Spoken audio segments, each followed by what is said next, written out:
This is a very serious matter. I have not attended a hearing or briefing quite like this one.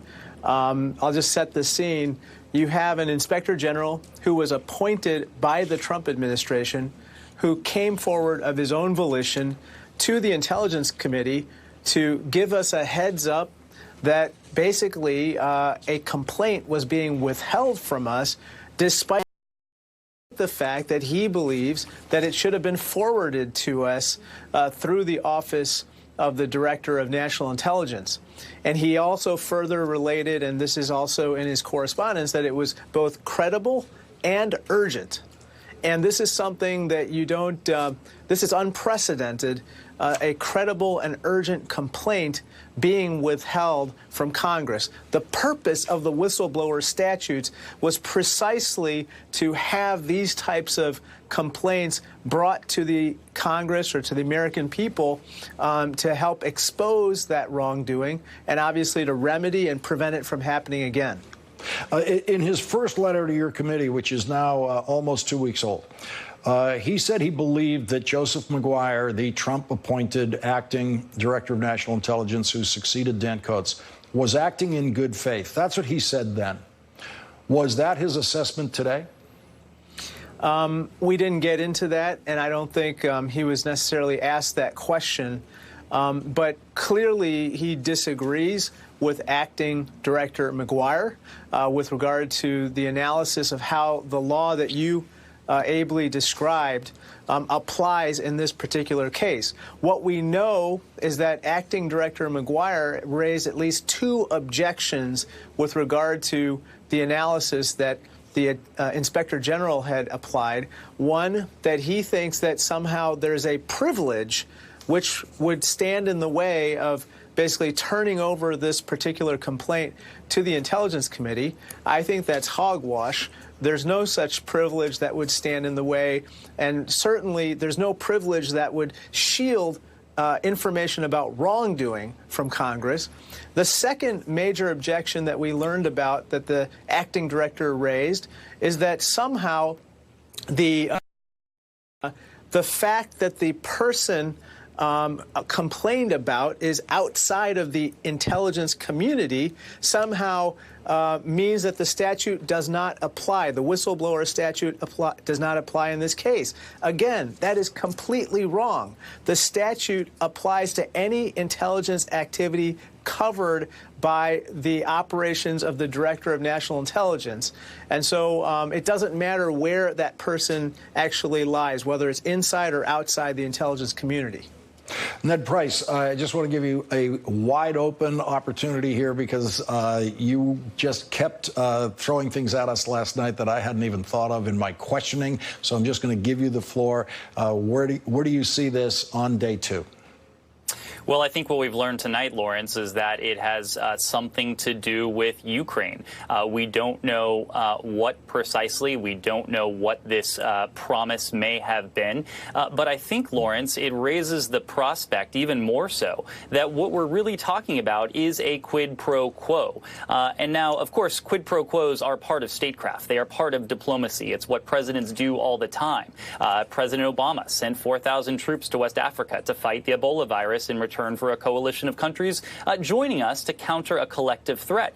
But in normal quid pro quos, the actor in both the quid and the quo is the nation. We give and we get. I think what we've learned of this matter over the past week and certainly over the past 24 hours raises the possibility that President Trump floated a quid pro quo where, once again, the quid is something the United States could pledge, something we could offer. Perhaps it may have been the release of $250 million in aid that the administration was holding from the country of Ukraine.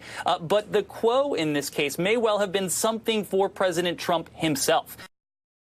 Not something for us, not something that served our national interest, but something that served President Trump's political interest, perhaps. And time and again, this has really been the heart of every Trump scandal, where his personal, financial, or political interests don't align with our national interest. And every single time, it seems, Trump has gone with the latter, his own interests over ours. Evelyn Fergus, you have experience dealing with issues involving the Ukraine. Were you surprised tonight to see the word Ukraine in the Washington Post headline? No, Lawrence, I wasn't surprised at all. I mean, the president seems to be, as Ned pointed out, looking out for himself, and his interest with Ukraine, unfortunately, has focused on trying to come up with some dirt on President Biden, which really, by the way, doesn't exist. But I think the bigger problem here, I mean, really, we have to pull back. And as the congressman pointed out, this is about a tension between the executive branch and Congress, between the White House and Congress. And we put laws into place.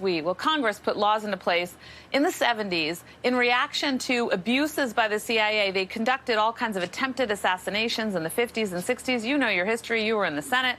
And as a result, basically what Congress said was, OK, CIA, you can do some dirty things overseas, but every time you want to do a dirty thing, you have to let us know.